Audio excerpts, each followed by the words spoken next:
Luke 21, हम निकालेंगे लूका रचित सुसमाचार और उसका 21 अध्याय। Luke 21, starting from verse 27, reading to verse 36. 27 से लेकर 36 वचन तक हम पढ़ेंगे। लूका 21 अध्याय 27 से लेकर 36 वचन तक। तब वे मनुष्य के पुत्र को सामर्थ और बड़ी महिमा के साथ बादल पर आते देखेंगे। जब ये बातें होने लगे तो सीधे होकर अपने सिर ऊपर उठाना, क्योंकि तुम्हारा छुटकारा निकट होगा। उसने उनसे एक दृष्टांत भी कहा, अंजीर के पेड़ और सब पेड़ों को देखो। ज्यों ही उनमें कोपलें निकलती हैं तो तुम देखकर आप ही जान लेते हो कि ग्रीष्मकाल निकट है। इसी रीति से जब तुम ये बातें होते देखो तब जान लो कि परमेश्वर का राज्य निकट है। मैं तुमसे सच कहता हूं कि जब तक ये सब बातें ना बोले तब तक इस पीढ़ी का कदापि अंत ना होगा। आकाश और पृथ्वी टल जाएंगे परंतु मेरी बातें कभी न टलेंगी। इसलिए सावधान रहो, ऐसा न हो कि तुम्हारे मन खुमार और मतवालेपन और इस जीवन की चिंताओं से सुस्त हो जाए और वह दिन तुम पर फंदे के समान अचानक आ पड़े, क्योंकि वह सारी पृथ्वी के सब रहने वालों पर इसी प्रकार आ पड़ेगा। इसलिए जागते रहो और हर समय प्रार्थना करते रहो कि तुम इन सब आने वाली घटनाओं से बचने और मनुष्य के पुत्र के सामने खड़े होने के योग्य बनो।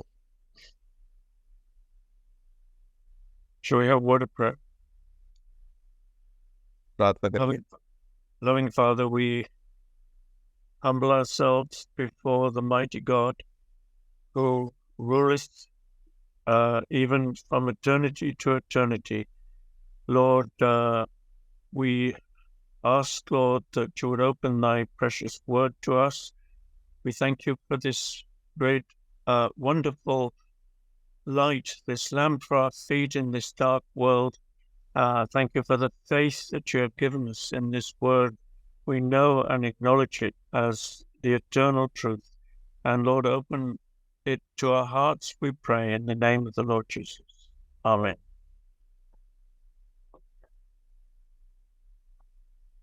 So up to verse 27, the Lord Jesus has been talking about the terrible events of the tribulation. 27 वचन तक इस अध्याय में प्रभु यीशु मसीह महाक्लेश या सताहट के विषय में बातें करते हैं। And then he finishes his description in verse 27 by telling of how the Son of Man will come in a cloud with power and great glory.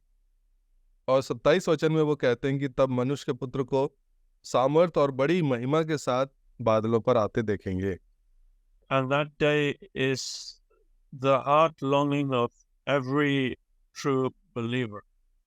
और ये घटना जो है हर एक सच्चे विश्वासी के लिए मर्मस्पर्शी होगा, हृदय की हार्दिक इच्छा होगी।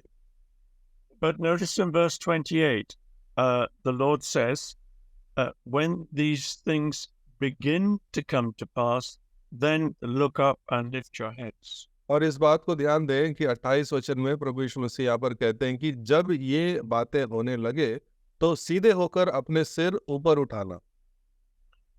Of course, as believers, we should always be looking up in a heavenward direction. और ये वाजिब है कि विश्वासी होने के नाते हमेशा हमें स्वर्ग की ओर नजर उठा के रखना चाहिए। But more so, and especially so, when we see the end events drawing near. लेकिन खास करके उस समय के विषय में कहता है कि जबकि अंत का समय निकट है और पास आते देखो तो और भी ऐसा करो। Now notice in verse 35, it says, for as a snare shall it come on all them that dwell on the face of the earth. और 34 के आखिरी और 35 में लिखता है कि और वह दिन तुम पर फंदे के समान अचानक आ पड़े, क्योंकि वो सारी पृथ्वी के सब रहने वालों पर आएगा। A snare is a trap which normally you use is put on the floor of the forest to catch animals. और जो फंदा है जो जंगल के बीचों बीच घने जगह पर लगाया जाता है, फैलाया जाता है ताकि जंगली जानवरों को पकड़ सके। And it is open, and as soon as the animal, like a rabbit, walks in, suddenly it traps him. और ये फंदा खुला हुआ होता है, अपने जबड़ों को खोल कर या फंदे के फांस को खोल कर रखता है, और जैसे ही कोई जानवर या खरगोश उसमें पैर रखता है तुरंत वो झटके से बंद हो जाता है। So the Lord is clearly saying that these events, actually what he's talking about is rapture. This rapture before the tribulation will come like a snare on the earth. और ये विशेष करके ये रैप्चर के विषय में, उठाए जाने के विषय में विश्वासियों के लिए लिख रहा है, जो कि महाक्लेश के पहले आएगा और ये अचानक किसी फंदे के समान आएगा, showing that there is a possibility of escape for believers so that they do not have to go through all the terrors of the tribulation. और ये एक बहुत सुंदर बचने का रास्ता है जिसके द्वारा अगर हम उस उठाए जाने के समय में पकड़े गए तो उस महाक्लेश से हम बच जाएंगे। And if we turn to Luke 17, और यदि आप निकालेंगे लूका 17 अध्याय, and we read from verse 34 और 34 to 36, 34 to 36. 34 से 36 वचन में यूं लिखा है, मैं तुमसे कहता हूँ उस रात दो मनुष्य एक हाट पर होंगे, एक ले लिया जाएगा और दूसरा छोड़ दिया जाएगा। दो स्त्रियां एक साथ चक्की पीसती होंगी, एक ले ली जाएगी और दूसरी छोड़ दी जाएगी। दो जन खेत में होंगे, एक ले लिया जाएगा और दूसरा छोड़ा जाएगा। So there, this speaks of this surprise rapture. और यहाँ पर एक अचानक आने वाले रैप्चर या उठाए जाने की बारे में बताता है। This is not talking about the rapture to the clouds as described by Paul in 1 Thessalonians chapter 4. ये उस विषय के बारे में नहीं जो पहला थिस्सलुनी 4 अध्याय में पौलुस लिखता है, because that comes towards the end of this 7-year tribulation period. क्योंकि वहाँ पर जो बातें लिखी है वो 7 साल के महाक्लेश के समाप्त होने के बाद वो होगा। And in that time it will be no surprise that this rapture will be coming soon. और उस समय ये अचानक या अचंभित करने वाला नहीं होगा, लेकिन वो घटना इस घटनाक्रम से अलग है। But what we read about in Luke in these verses we just read are a rapture that comes like a surprise suddenly. और इस वचन में जो हम लूका 17 में पढ़े, हम 34 से 36 में, तो ये एक अचानक आएगा, अचंभा करने वाला होगा, चकित करने वाला होगा। And there are two examples in chapter 17 of Luke of judgments that came on the world just as a surprise. और ये जो न्याय इस पृथ्वी पर या संसार पे आएगा, इसमें लूका 17 अध्याय में इस बात का जिक्र किया कि ये अचानक आ गया। The first one is about the days of Noah in verse 26 and 27. 27 और 26 और 27 में जो लिखा हुआ है कि वो नूह के दिनों के समान की बातें कर रहा है। Can you read this verse 26, 27, 70, chapter 17?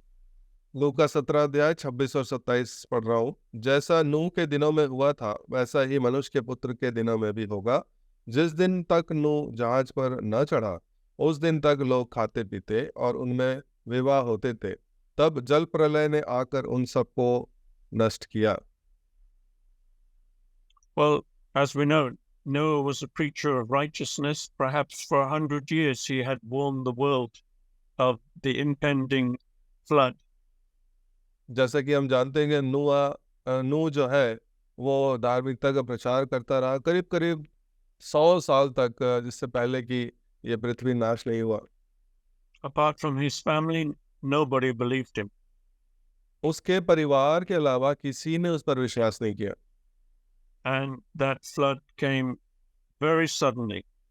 और वो जो बाढ़ थी वो अचानक आ गई। The second example of a disaster coming suddenly is in the days of Lot. और दूसरा जो उदाहरण दिया गया है, जो भयंकर समय आया लूत के दिनों में। And we'll read verse 28 and 29. 28 और 29 वचन में लिखा है, और जैसा लूत के दिनों में हुआ था कि लोग खाते पीते, लेन देन करते, पेड़ लगाते और घर बनाते थे, परंतु जिस दिन लूत सदोम से निकला उस दिन आग और गंधक आकाश से बरसी और सबको नष्ट कर दिया। And we are warned, these passages are a warning mainly to believers. और ये जो संदर्भ है खास करके विश्वासियों के लिए ही चेतावनी का कारण है। Because we read about their various people's various occupations in those days, which were not sinful. उन दिनों के व्यवसाय को, कामकाज को यदि आप देखें तो वो पाप में नहीं दिखाई पड़ते। There is a list, we can list them. There are 8 activities mentioned. और यहाँ पर 8 प्रकार की बातें लिखी गई है, इसको हम लिख सकते हैं। Eating and drinking, खाते पीते, marrying and giving in marriage, विवाह में देना लेना, buying and selling, खरीदना और बेचना, planting and building. पेड़ लगाना और घर बनाना। And these are not sinful things, but the warning that the Lord was trying to show was that people in the end days before his coming will be over preoccupied with these things.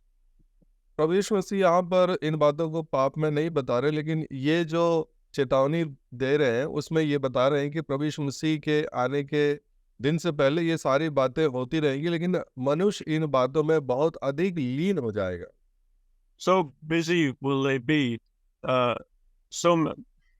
Perhaps we can say the majority of believers will be with the normal activities of life, that the thought of Christ's return is very much in the back of their mind. और विश्वासी लोग इतने ज़्यादा इन बातों में लिप्त हो जाएंगे, विलीन हो जाएंगे कि प्रभु यीशु मसीह के आगमन की बात उनके दिमाग के पीछे तरफ चला जाएगा, मतलब ध्यान से उतर जाएगा। But the Lord said, when you see these things beginning to come to pass, then lift up your eyes, look above.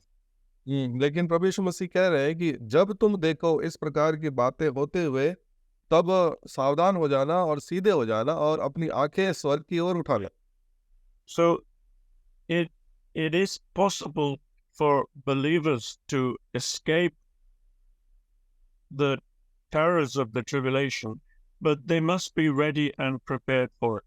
और ये संभव है विश्वासियों के लिए कि उस महाक्लेश से वो बच जाएं, लेकिन शर्त यह है कि वो चेतावनी को ध्यान रखें और बिल्कुल सजग रहें, चौकन्ने रहें।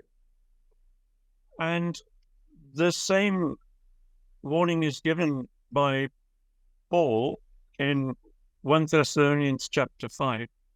और यही चेतावनी जो है पहला थिस्सलुनीकियों और उसका 5 अध्याय में पौलुस ने दिया है।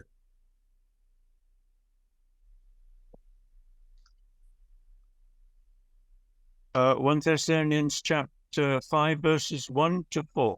पहला थिस्सलुनीकियों 5 अध्याय 1 से 4 वचन तक। पर हे भाइयों, इसका प्रयोजन नहीं कि समयों और कालों के विषय में तुम्हारे पास कुछ लिखा जाए, क्योंकि जो आप ठीक जानते हो कि जैसा रात को चोर आता है, वैसे ही प्रभु का दिन आने वाला है।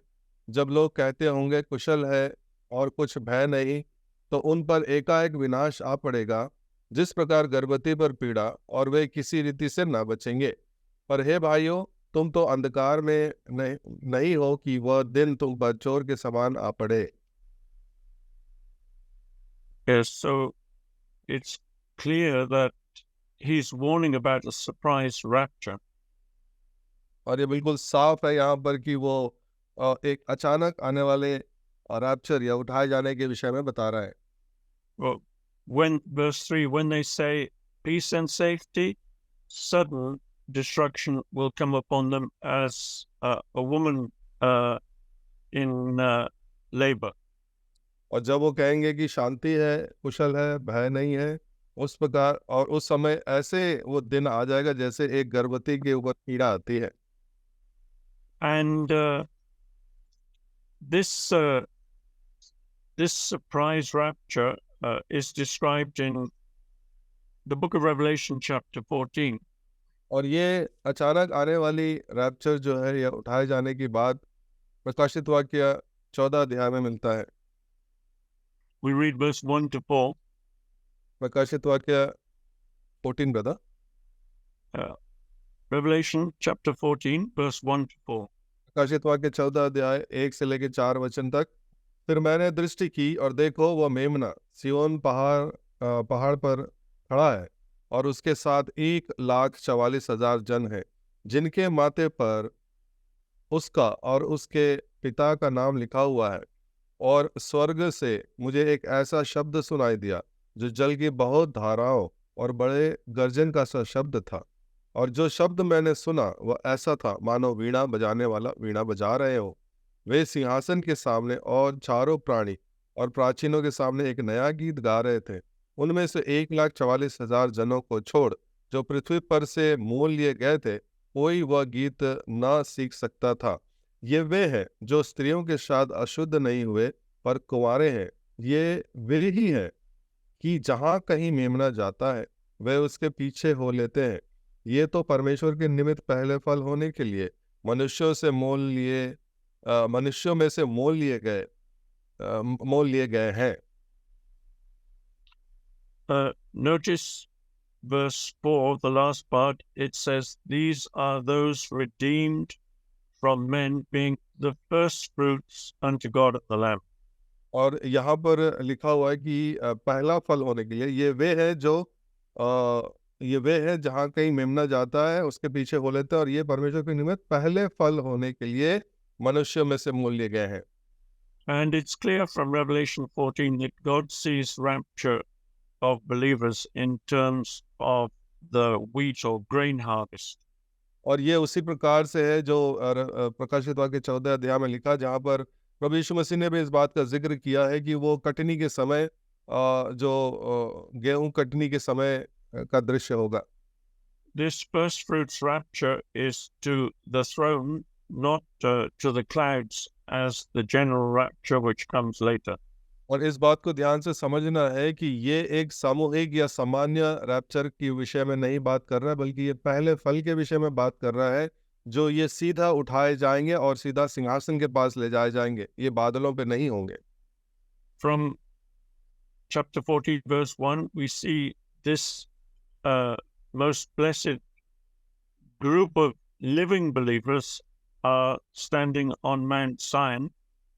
और ये जो लोग हैं, ये जो झुंड है जो खड़े हुए हैं, ये सियोन पर्वत पर खड़े हैं। And please note that these are living believers. इस बात को ध्यान दें कि ये जीवित विश्वासी हैं, who were awake and prepared when this call came to rapture. और ये वे लोग हैं जो जागरूक थे, सजग थे, तैयार थे, सीधे खड़े थे, स्वर्ग की ओर देख रहे थे।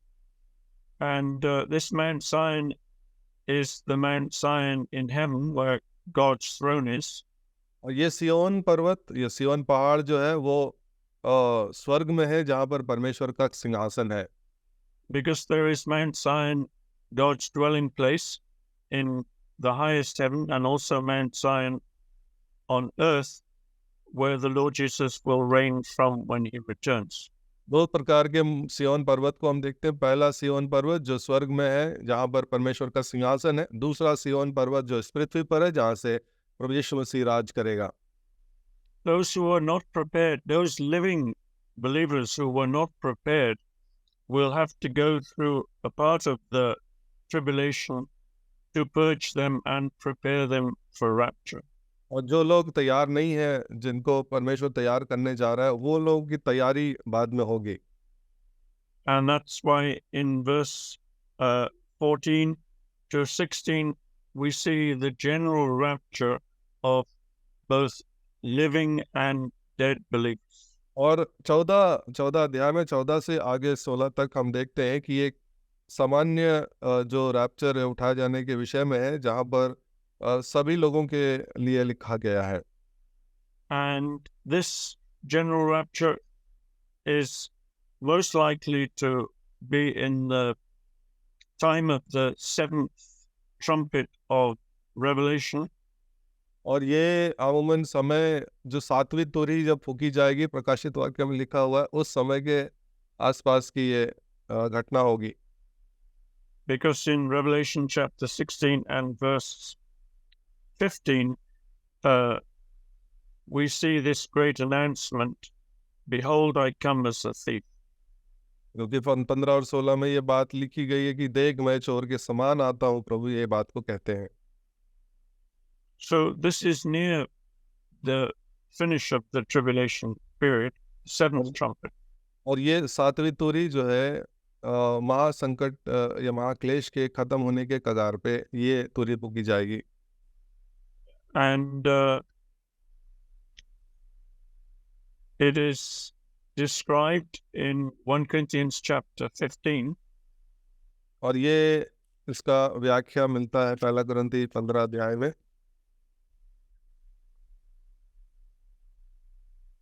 Verse 51 and 52. पहला कुरिन्थी 15 अध्याय 51 और 52। देखो मैं तुमसे भेद की बात कहता हूँ, हम सब नहीं सोएंगे परंतु सब बदल जाएंगे, और ये क्षण भर में पलक मारते ही अंतिम तुरही फूकते ही होगा, क्योंकि तुरही फूकी जाएगी और मुर्दे अविनाशी दशा में उठाए जाएंगे और हम बदल जाएंगे। And the time given is verse 42.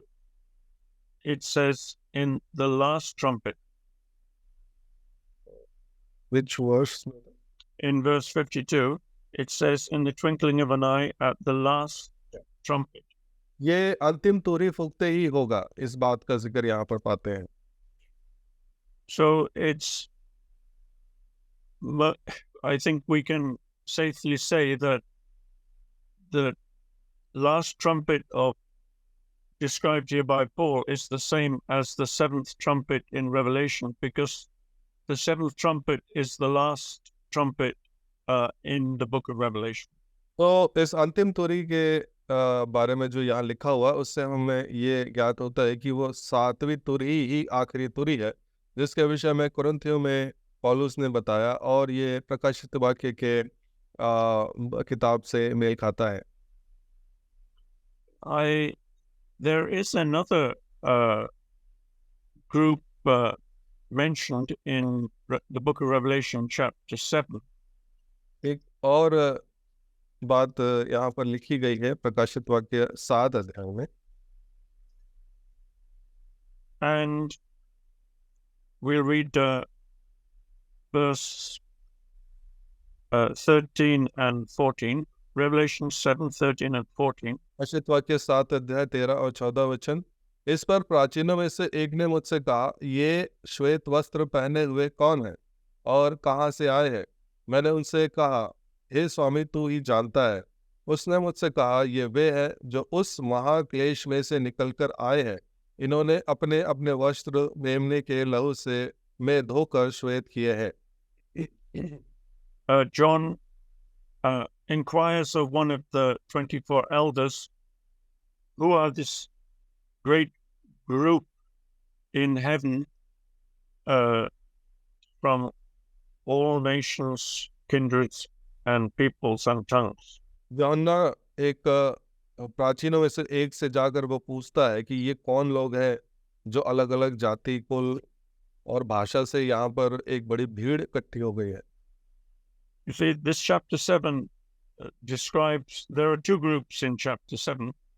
7 अध्याय के अंदर दो प्रकार के समूह को हम देखते हैं। One group is on earth and another group is in heaven.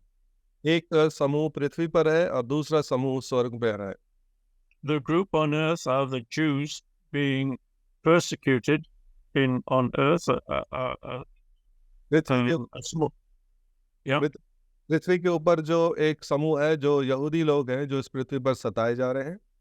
This is the small faithful remnant of Jews who will be on earth in the last days.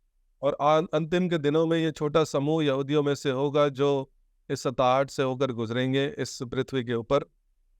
And the Lord makes it abundantly clear that this 144,000 are Jews by naming them tribe by tribe. और प्रभु इस बारे में बिल्कुल स्पष्ट रीति से यहाँ कहते हैं कि ये 1,44,000 लोग उन 12 गोत्रों में से अलग अलग तरीके से यहाँ पर पाए जाते हैं। But in verse 9, this second group in heaven are described as from all nations, kindreds, peoples, tongues. और 9 वचन से आगे एक बड़ी भीड़ दिखाई पड़ती। ये दूसरे लोगों का समूह है जो हर एक जाति, कुल और भाषा में से आए हुए हैं।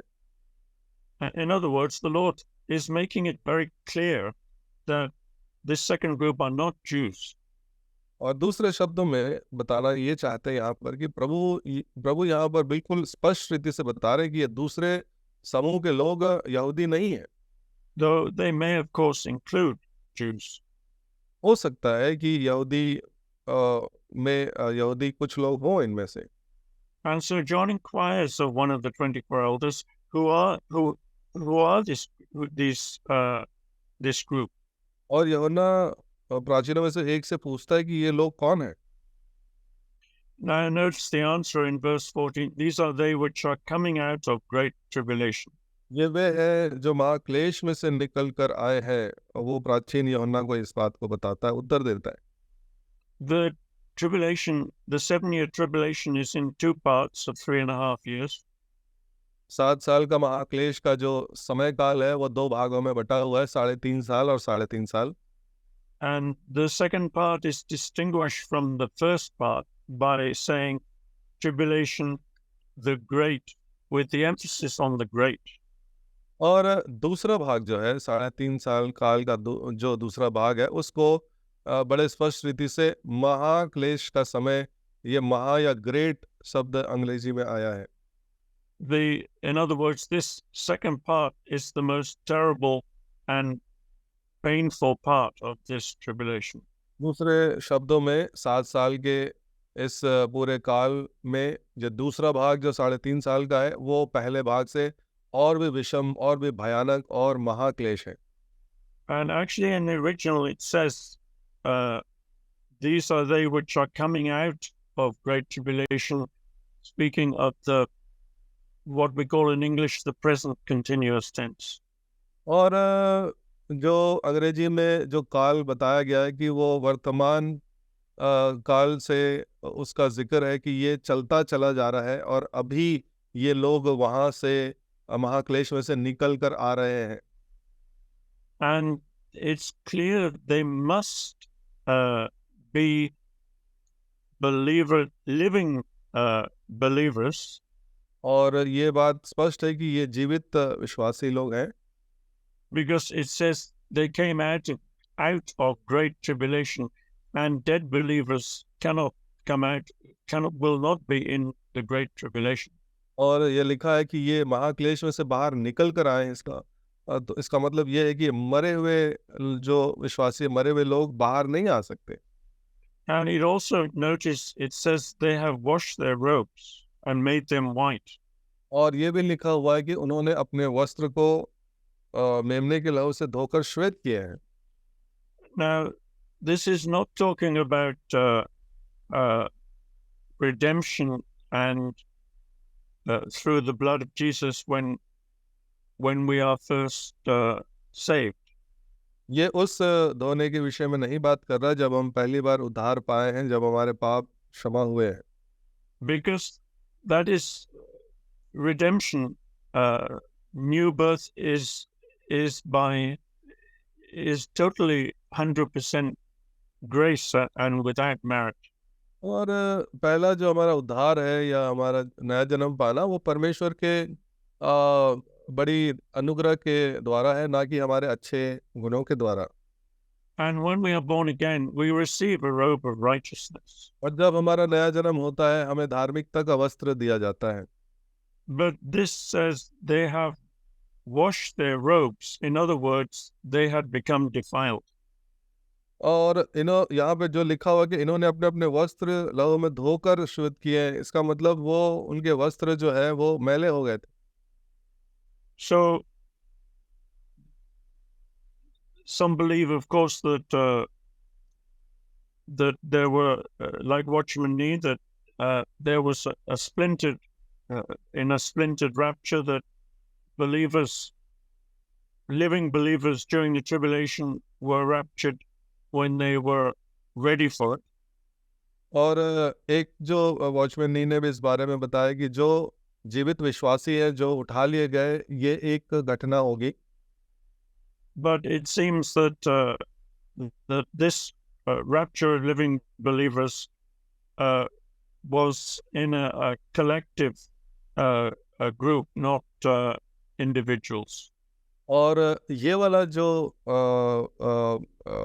रैप्चर की विषय में बता रहा है, उठाए जाने के विषय में बता रहा है, ये अलग अलग लोग अलग अलग जगह पे नहीं, बल्कि एक लोगों का समूह, एक झुंड है जो एक साथ उठाए गए। So this is basically what the scripture, the New Testament, seems to be teaching on the question of rapture. और यही चीज नया नियम में जो रैप्चर के विषय में, उठाए जाने के विषय में हमें बातें सिखाता है। But my chief point is from Luke chapter 21. मेरा Is जो that, yeah, मेरा जो मुख्य विषय है वो है लूका 21 अध्याय में से, is that believers are exhorted to be ready for this surprise rapture, which will enable them to escape from the terrible suffering of the end days. ये मुख्य विषय यहाँ पर ये है बताने का कि विश्वासी लोग जो जीवित हैं और इस पृथ्वी पर हैं, वो लोग जब इन बातों को देखें, ये चिन्हों को देखें, तो सजग हो जाए, होशियार हो जाए, सीधे खड़े हो और स्वर्ग पर अपनी आंखें उठाए और उस छुटकारे के विषय में ध्यान करें। And I think anyone who sensibly, perceptibly looks at the situation in the world at the moment would surely have to say that the end times are very close. और कोई भी व्यक्ति जो इन बातों के विषय में चिंता रखता है या ध्यान रखता है, अपनी आंखें खुली रखता है, इन घटनाओं के विषय में सजग रहता है, जागरूक रहता है, तो वो अमूमन साधारण रूप से तैयार रहेगा और जानेगा कि ये किस ओर ये अंकित कर रहा है। From the time when the gospel began to be preached especially by Paul in Europe, it was part of a great movement of the focus of God from the east to the west. पूर्व से पश्चिम की ओर ये चलने वाली जो प्रचार है, ये जो वचन है, जिस समय यूरोप में पौलुस ने प्रचार करना आरंभ किया, तो ये बहुत साफ रीति से इन बातों को बताता है। Paul very much wanted to continue his ministry in Asia. और पौलुस इन सुसमाचार के बातों को एशिया में फैलाना चाहता था। But we know the vision he had uh, of a man from Macedonia, which is in Europe, saying, "Come over and help us." और हम जानते हैं उस दर्शन के बारे में जो पौलुस को मिला कि मकेदोनिया का एक व्यक्ति स्वप्न में उसको दिखा और वो बुला रहा है कि तू इस तरफ यूरोप की ओर आ जा। And Philippi was the first place in Europe where the gospel was preached. और फिलिप्पाई करके जो जगह था जहाँ पर यूरोप में सबसे पहला सुसमाचार प्रचार किया गया। And from that time on, the whole focus of God's movement uh, moved from the Middle East to Europe. और ये मिडिल ईस्ट से जो मध्य पूर्वी जो जगह है उससे यूरोप की तरफ परमेश्वर का वचन फैलना आरंभ हुआ, where it has been basically for the last 2,000 years. और ये घटनाक्रम या ये बातें करीब करीब पिछले 2000 साल से हो रही है। And most of the missionary work taken into far countries came out of Europe, America. और खास करके जो मिशनरी के सेवाएं जो हुई है, जो मिशनरी लोग निकल कर आए हैं वो यूरोप और अमेरिका या ऐसे देशों से निकल कर आए हैं जिनके द्वारा वचन प्रचार किया गया। But Scripture clearly shows that the whole movement and focus of God will move back into the Middle East during the last days. और वचन के अनुसार इस बात को स्पष्ट रीति से हम देखते हैं कि ये आंदोलन जो इन दिनों में हम देखते हैं वापस मध्य पूर्वी भाग में ये वापस उसकी ओर जा रहा है। And that is what we are seeing actually happening today. और यही चीज हम घटनाक्रमों में आज के दिन में वर्तमान में देखते हैं। So clearly with that and many other signs, it is obvious we are in the last days.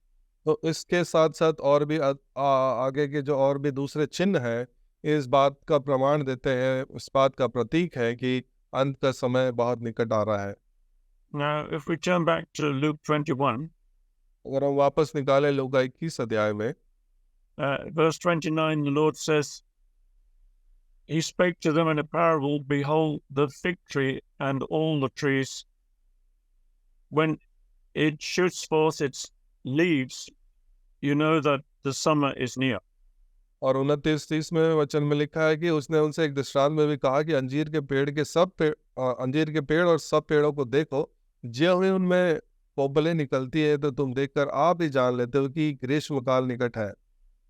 Now, the fig tree is in Scripture is a picture of Israel. और परमेश्वर के वचन में अंजीर का वृक्ष इज़राइल को प्रतीत करता है। And the Lord says, when it begins to shoot forth its leaves, you know the time is near. और जब ये इसके कोपले पत्ते निकलने लगते हैं तो ये इस बात का प्रतीक है कि ग्रीष्मकाल निकट है। And I think most believers know, of course, that Israel became a nation in 1948. और मैं समझता हूँ अमूमन हर एक विश्वासी को ये पता है कि इज़राइल जो है एक स्वतंत्र राष्ट्र बना 1948 में। Before 1948, how could anyone look at the nation of Israel, because it didn't exist. 1948 से पहले कोई कैसे इज़राइल का देश को देख सकता था, क्योंकि वो वहाँ था ही नहीं, बना ही नहीं था। And it says here, not just looking at Israel, but all the trees. ना केवल इज़राइल को, यहाँ लिखा है अंजीर के पेड़ और सब पेड़ों को देखो, ना केवल इज़राइल को बल्कि और भी पेड़े हैं और भी जगह है उनको भी देखना है। And especially in the Old Testament, we understand that God sees nations as trees. और भी संदर्भ में बाइबल में लिखा गया है कि परमेश्वर देशों को पेड़ के समान देखता है। If you would turn to Ezekiel chapter 31, और यदि आप यिर्मयाह की पुस्तक और उसका 31 अध्याय निकालेंगे and verse 3 and verse 9. 3 और 9, देख अशूर तो लबानोन का एक देवदार था, जिसकी सुंदर सुंदर शाखाएं घनी और छाया देती और बड़ी ऊंची थी, और उनकी फुनगी बादलों तक पहुंचती थी। मैंने उसे डालियों की बहुतायत से सुंदर बनाया था, यहाँ तक कि अदन के सब वृक्ष जो परमेश्वर की बारी में थे उससे डाह करते थे। So in verse 3, Assyria is called Assyria is a nation, and it is called a tree, a cedar in Lebanon. और ये लबनोन और देवदार के वृक्ष से इन देशों की तुलना करता है। And it seems from verse 9 that the God sees the trees or the nations in the world as like a Garden of Eden. और इस संसार के जो देशों को परमेश्वर अदन की वाटिका के समान, उनके अंदर जो वृक्ष लगाए गए उनके समान देखता है। So the point is that God sees nations as trees. सो बात यहाँ पर कहने की ये है कि परमेश्वर जब पेड़ के विषय में जिक्र करता है तो उनको एक देश के समान देखता है। Even he sees individuals as trees. और न केवल देश बल्कि व्यक्तिगत लोगों को भी वो पेड़ के समान देखता है। Because you remember Nebuchadnezzar was compared to a tree, and he was cut down for his pride. और नबूकदनेस्सर के विषय में भी ये लिखा हुआ है कि जैसे पेड़ को काट डाला जाता है, वैसे उसके घमंड के कारण उसको काट दिया गया। And even the Lord Jesus, when he was on his way to Golgotha, said to the women in chapter 23 and verse 31, if they do these things in a green tree, what shall be done in the dry? और लूका के ही अध्याय में 23 का 31 वचन में जब वो गोलगथा की ओर ले जा रहे थे प्रभु यीशु मसीह का, तो प्रभु यीशु मसीह ने भी इस बात का जिक्र किया कि जब वो हरे पेड़ के साथ ऐसा करते हैं तो सूखे के साथ क्या कुछ न किया जाएगा। So the Lord Jesus Christ is the green tree. He is full to overflowing with life. और प्रभु यीशु मसीह को यहाँ हरे पेड़ के साथ तुलना किया गया है जो जीवन से भरपूर है। And it is we who are compared to the dry trees. और वो हम लोग हैं जो सूखे पेड़ के समान बताए गए हैं। But the Lord's life is available to us. लेकिन प्रभु का जीवन हमारे लिए उपलब्ध है। And in the Bible, green represents life. Green is the color for life. Bible के अंदर हरा रंग जो है वो जीवन को बताता है। And in Jeremiah chapter 17, it says that the Lord wants to make us like a tree planted by the water, the river of life, that our leaf should always remain green. परमेश्वर हमें चाहता है कि हम उस पेड़ के समान बने जो जीवन की नदी के किनारे लगाया गया और उसके अंदर जीवन है और उसके पत्ते हरे भरे रहते हैं। And the Lord wants us as believers always to not to cause any impediment to that flow of life, of living water into us and through us. और परमेश्वर नहीं चाहता कि हमारे जीवन के अंदर ऐसी कोई रुकावट पैदा हो जिसके कारण वो जीवन के वृक्ष का जो बहाव या वो जीवन उसके अंदर से जो बहता है वो हमारे अंदर किसी प्रकार से कम हो। That through all the difficulties and trials of life, we must at all costs keep our life our tree full of life and green and full of life. बावजूद इसके कि हमारे चारों ओर मुसीबत तकलीफ दुख है, हमें हमारी कोशिश यही होनी चाहिए कि हमारा जीवन उस हरे हरे पेड़ के समान दिखाई दे और जिसके अंदर जीवन हो. Because truly, if that life does not flow into us, it will not flow out of us to others. और यदि हमारे हमारे जीवन के अंदर ये जीवन नहीं आएगा, बहेगा, तो हम दूसरों के लिए आशीष का कारण नहीं बनेंगे. ये हमसे बाहर नहीं निकलेगा. यदि हमारे अंदर नहीं आएगा तो हमसे बाहर भी नहीं जाएगा. So, and that's why it says in Proverbs 4:23, guard your heart with all diligence, for out of it flow the issues of life. नीति वचन 4 और 23 में कहता है कि अपने सबसे अधिक अपने जीवन की रक्षा कर, किसी के द्वारा ही जीवन फैलता है या दूसरों तक वो पहुंचता है. And now if we turn back to 21st chapter of Luke, यदि हम वापस आते हैं लूका 21 अध्याय में, the Lord says in verse 31, when you see these things come to pass, know that the kingdom of God is near at hand. और परमेश्वर ने कहा कि जब देखो कि ये सारी घटनाएं हो रही हैं, ये जान लो कि परमेश्वर का राज्य एकदम निकट आ गया है. Now, in scripture, there, in the Gospels, even in the Old Testament, in the epistles, there is much mention of the kingdom of God or the kingdom of heaven.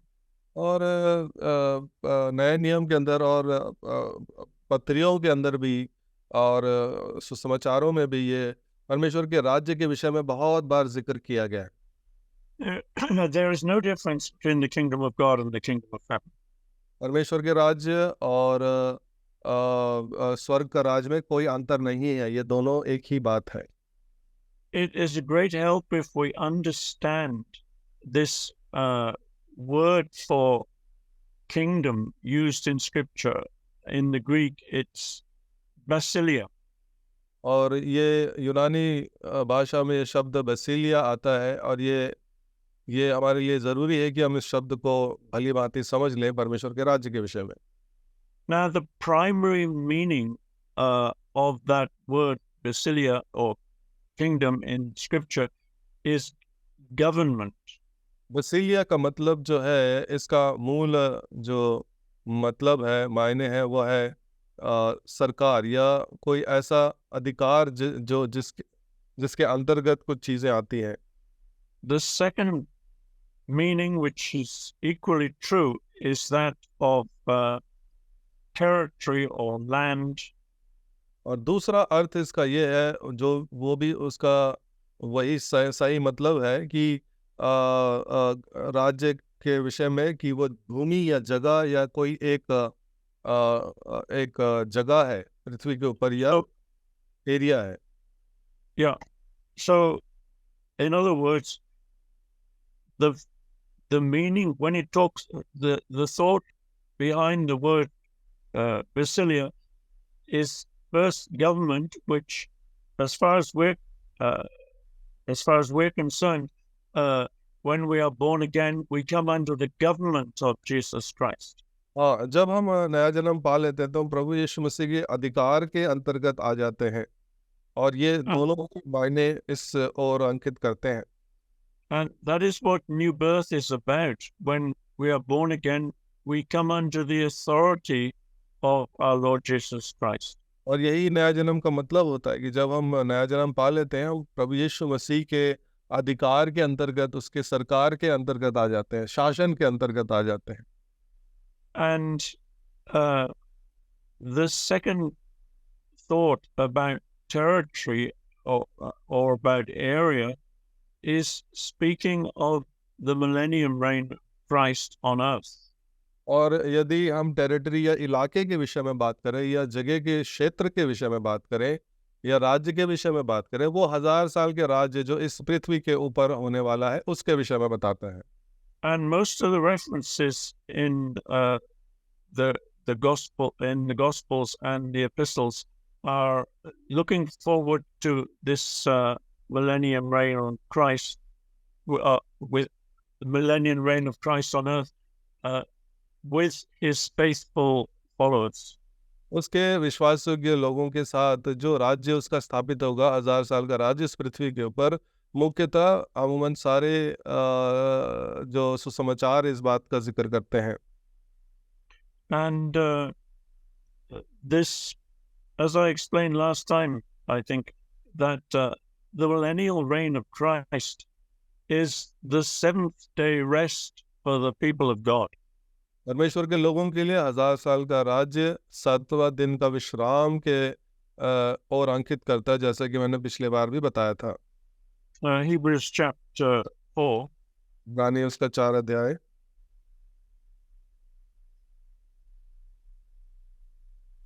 And verse 3 and 4. Hebrews 4. इब्रानी 4 अध्याय 3 और 4 वचन। परंतु हम जिन्होंने विश्वास किया उस विश्राम में प्रवेश करते हैं, जैसा उसने कहा, मैंने अपने क्रोध में शपथ खाई थी कि वे मेरे विश्राम में प्रवेश करने न पाएंगे। यद्यपि जगत की उत्पत्ति के समय ये उसके काम पूरे हो चुके थे, क्योंकि 7वें दिन के विषय में उसने कहीं यूं कहा है, परमेश्वर ने 7वें दिन अपने सब कामों को निपटा करके विश्राम किया। And as I mentioned before, the word rest is repeated 11 times in chapters 3 and 4 of Hebrews.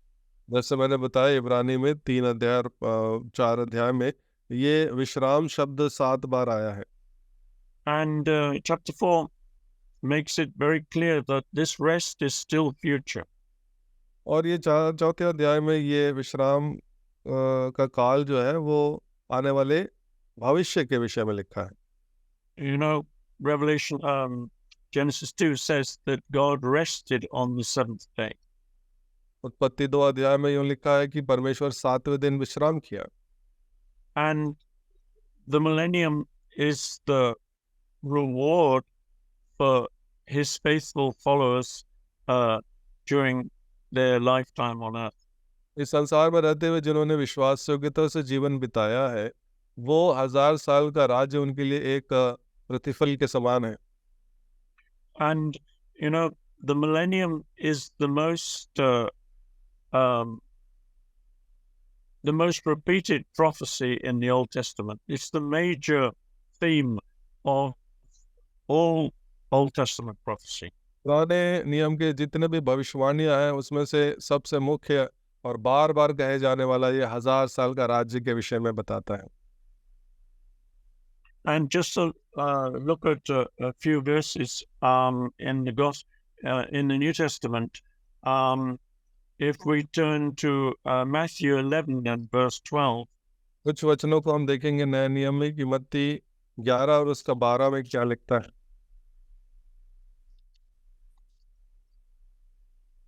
यूहन्ना बपतिस्मा देने वाले के दिनों से अब तक स्वर्ग के राज्य में बलपूर्वक प्रवेश होता रहा है और बलवान उसे छीन लेते हैं। See, that means that the kingdom of God has to be laid hold of by faith and obedience and diligence. तो विश्वास के द्वारा, आज्ञा मानने के द्वारा और ध्यान रखने के द्वारा ये परमेश्वर के राज्य को हम प्राप्त कर सकते हैं। Luke chapter 16. लूका रचित सुसमाचार 16 अध्याय and verse 16.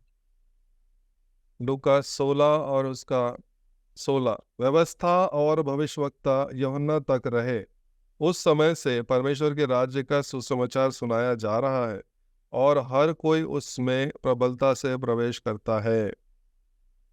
See, it says of the kingdom of God, every man presseth into it.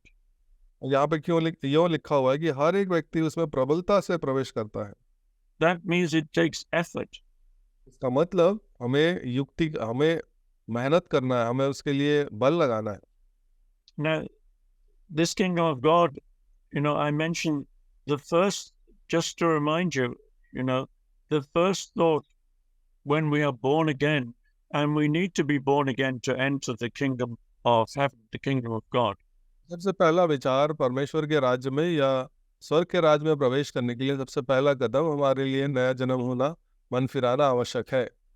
And the wonderful miracle of new birth happens when we yield ourselves under the authority of Jesus Christ. जब हम प्रभु यीशु मसीह के सिरत्व के अधीनता में, उसके अधिकार के अधीनता में अपने आप को नम्र कर देते हैं, तब ये हमारा जो नया जन्म शुरू होता है। This is Christ's government, which transforms our lives. ये मसीह का राज्य है, या मसीह का जो अधिकार है, जो हमारे जीवन में इस कार्य को आरंभ करता है। What is the best and only sign that someone is born again? सबसे बेहतरीन और सबसे सही चिन्ह क्या है कि कोई एक व्यक्ति नया जन्म पा लिया है? It is simply obedience. ये केवल और केवल साधारण आज्ञाकारिता। And often, I think sometimes when believing parents come to the thought of putting forward their children to be baptized, they should keep that in mind. That is the real test of the work of redemption in the life of a person. और जब विश्वासी माता पिता अपने बच्चों को बपतिस्मा के लिए सामने ले आते हैं, तो इस बात को ध्यान से समझना और जानना है कि सबसे पहला यही जो है कार्य हमारे आज्ञाकारिता का पहला चिन्ह है। But to gain this rest talked about in Hebrews 4 and 5, clearly it takes faith and obedience and to lay hold on it. इब्रानी 4 और 5 में जो विश्राम के विषय में बात किया गया है, वो बहुत उसके लिए क्षमता लगती है, कार्य लगता है, और विश्वास के साथ उसको प्राप्त किया जाता है। Acts 14:22 says, Paul said to the believers, through many tribulations we must enter the kingdom of God.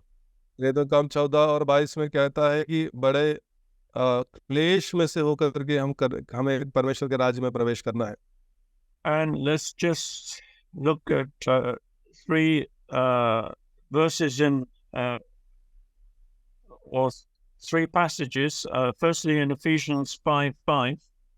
इफिसी 5:5 हम 3 संदर्भों को देखेंगे। इफिसी 5:5 And Ephesians chapter 5 verse 5. इसी 5 अध्याय 5 पद, क्योंकि तुम यह जानते हो कि किसी व्यभिचारी या अशुद्ध जन या लोभी मनुष्य की जो मूर्ति पूजक के बराबर है, मसीह और परमेश्वर के राज्य में मिरास नहीं।